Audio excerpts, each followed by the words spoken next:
kan channel thiam thil kha nia chuan kan video da te hi du chuan in lo en vek thia a en dan tur chu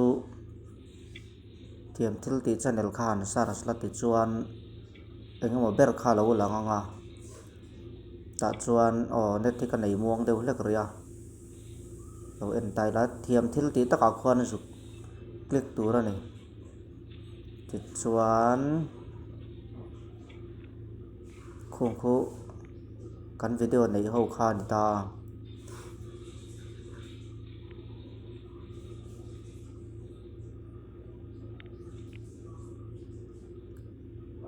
ti hian alu dan tur na min lo en sak tu ten lo lu dan tur kan soi ve thung don ni ti khuan thiam thil ti tak khoi zuk click ta ti chuan home a om kha video stia khuan i lut phenga ta khuan kan video da zong zong kha alang ta vek mai ni ti kha min lo subscribe sak lem lo te point video te nge kan da ti kha lo en thei do na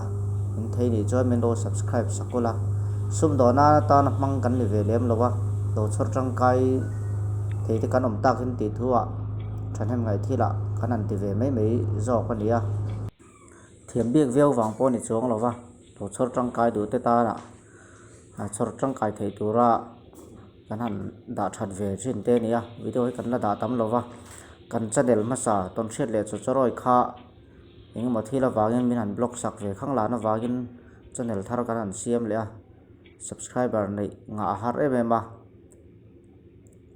chu wang chuanin a thei te chuan link hi min lo share saka min lo subscribe sak fo turin kan han in som bok ani e